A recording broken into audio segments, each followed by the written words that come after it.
सभापती महोदय, आज महाराष्ट्राच्या विधान परिषदेमध्ये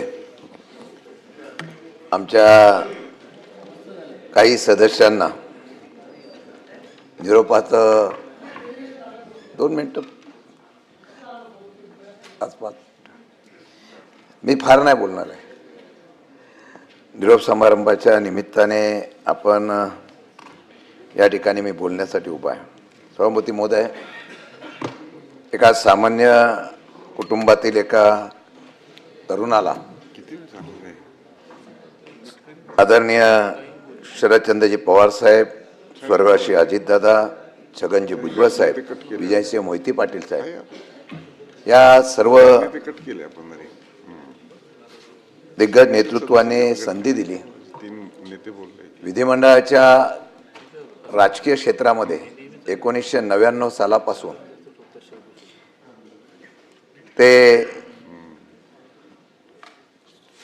4 वेळेला मी विधानसभेमध्ये आमदार म्हणून खालच्या विधिमंडळामध्ये काम करत होतो. या नेत्यांच्यामुळे, माझ्या पक्षाच्यामुळे मला मंत्रिपदाची सुद्धा संधी मिळाली.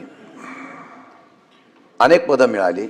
मुख्य प्रवक्ता, प्रतोद, मुख्य प्रतोद,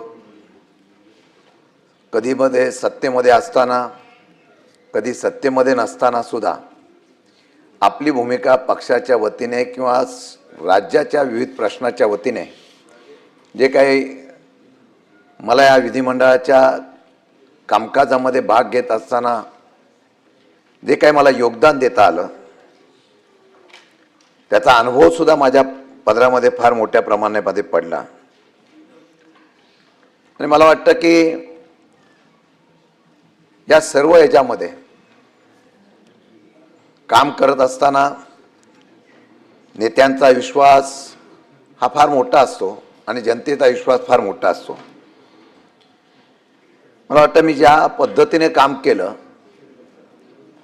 ते निश्चितपणाने करत असताना मला या विधान परिषदेमध्ये विधानसभेचा पराभव झाल्यानंतर आदरणीय पवार साहेबांनी, अजितदादांनी विधान परिषदेचा सदस्य म्हणून मला या ठिकाणी संधी दिली. खालच्या सभागृहाचा अनुभव होता, मंत्रिपदाचा सुद्धा अनुभव होता.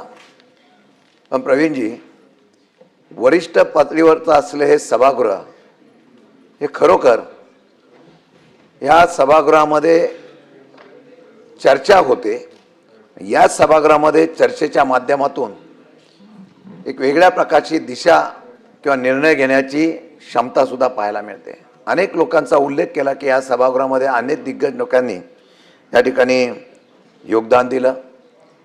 माझं भाग्य आहे की मी या दोन्ही सभागृहाचं काम करत असताना 6 वर्षाच्या कालावधीमध्ये मला सर्वात जास्त कुठलं सभागृह आवडलं असेल तर ते विधान परिषद आवडलेलं आहे. तुमच्या कामाला टॅलेंट दाखवण्याच्या संदर्भातली हे व्यासपीठ मला मिळालं. कारण 288 असलेल्या सभागृहामध्ये तुम्हाला बोलायला किती संधी मिळते, त्यापेक्षा या सभागृहामध्ये तुम्हाला तुमचं कसब दाखवण्याचा आणि नेतृत्व गुण दाखवण्याची संधी मिळते, याचा उल्लेख मुद्दाम या ठिकाणी मी करू इच्छितो.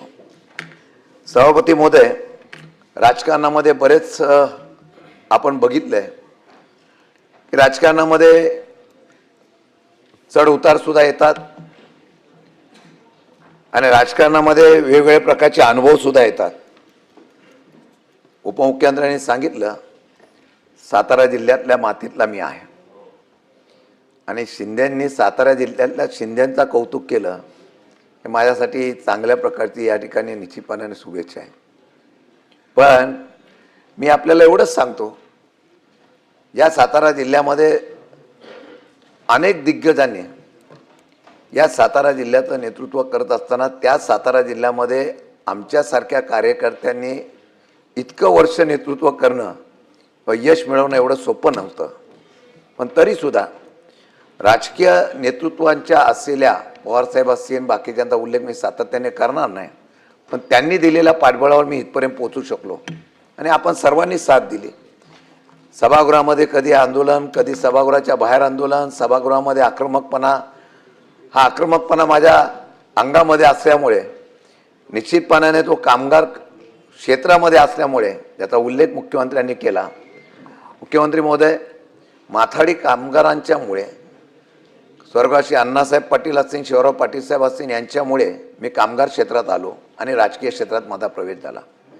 कामगार चळवळीतलं असलेलं माझं आजचं योगदानामुळे, माथाडी कामगारांच्या आशीर्वादामुळे मी इथं यापर्यंत पोचू शकलो याचा मुद्दाम उल्लेख करतो.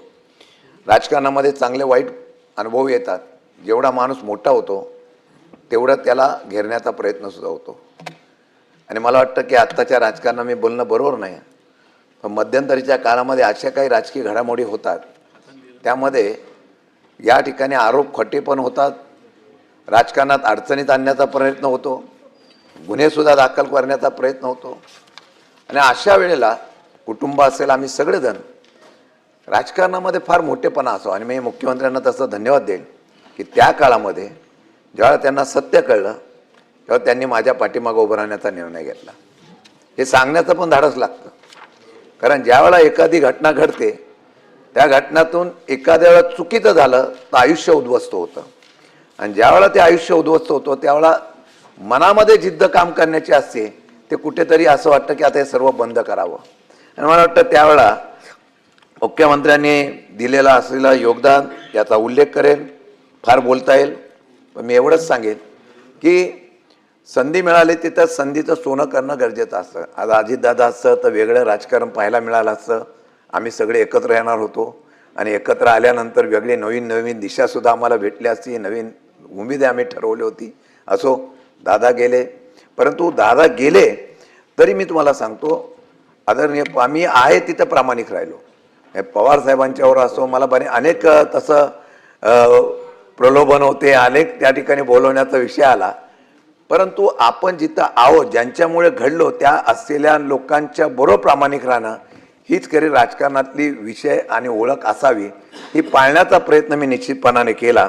आणि त्याचं फळ काय मिळो न मिळो, परंतु आज एक आमची जी प्रतिमा महाराष्ट्रामध्ये आहे, आज ही प्रतिमा या ठिकाणी आहे. सभागृहामध्ये मी अतिशयोक्तीपणा बोलत नाही, पण कोणताही विषय असला की सभागृहामध्ये आम्ही 2-3 लोक उभं राहिलो की आपोआप समोरच्यांना सुद्धा वाटतं की हे बोलतायत म्हणजे काहीतरी. आणि आम्ही अभ्यासपूर्ण बोलून त्या प्रकारे निर्णय घेण्याचा प्रयत्न केला.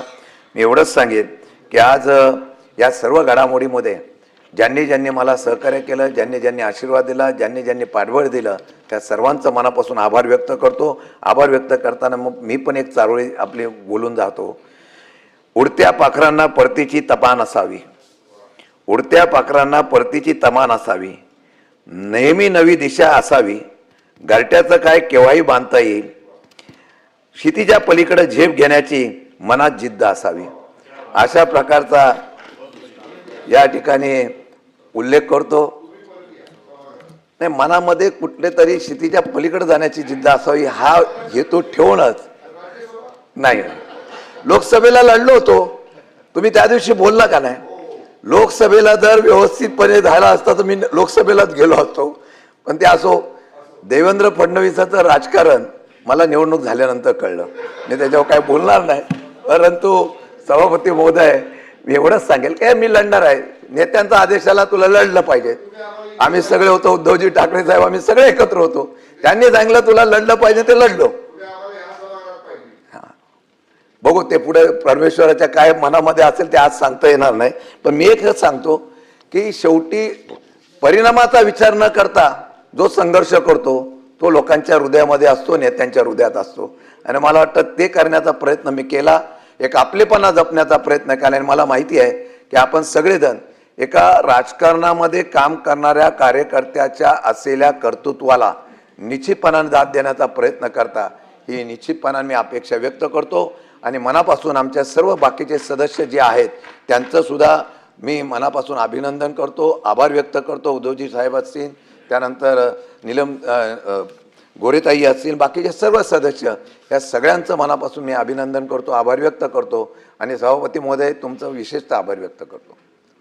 कारण सालच्या सभागृहामध्ये असताना विरोध असला की आम्हाला बोलायला मिळायचं नाही, सत्तेमध्ये असलं की आम्हाला बोलायला मिळायचं नाही.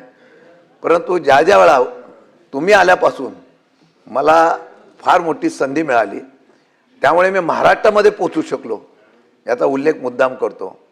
आणि त्याचा उल्लेख एवढ्यासाठी करतो की ज्यावेळेला आम्ही सभागृहात बोलतो, मग मी असतील, अनिल परब असतील, सचिन भाऊ असतील, सगळे सदस्य असतो, प्रवीण असतो आमचा, दरेकर वगैरे, आमची जुगलबंदी होते कधी कधी. परंतु लोकांच्या हितासाठी ज्यावेळेला आम्ही मुद्दे मांडतो त्याला मांडण्यासाठी संधी देणं याला पण मोठेपणा लागतो. हल्ली ती संधी मिळते नाही मिळते. पूर्वी खाली असायचो तेव्हा विरोधामध्ये असल्यानंतर आमच्याकडे तर बघायचेच नाही, सांगायचं तुम्ही बोलूच नका. पण तुम्ही तो समतोलपणा राखला, त्या विशेषतः तुमचा आभार व्यक्त करतो. आणि खरंच सांगतो की या सभागृहामध्ये आणि खालच्या सभागृहामध्ये काम करत असताना मी भुजबळ साहेबांचा उल्लेख केला, अजितदादांचा केला, विजयदादांचा केला.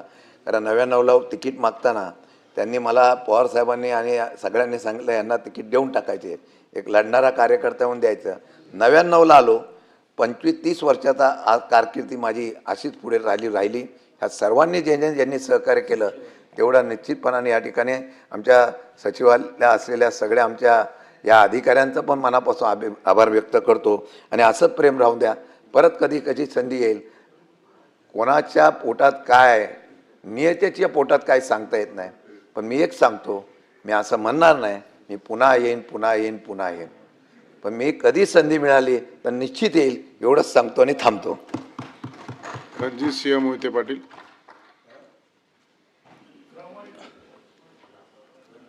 धन्यवाद सभापती महोदय. 9 जण सोडून दुसरं कोणी नाही. आज दुसऱ्यांदा ह्या सभागृहामध्ये मी येतोय आणि आज निवृत्त त्यांचं होतो. झाल्यावर मग तुमचं पहिल्यांदा हा फोटो, याच्यानंतर फोटो 2003 साली आताच घेऊया ना. हा? हा? 2003 साली मला ह्या सभागृहामध्ये येण्याची संधी मिळाली. कशाचं?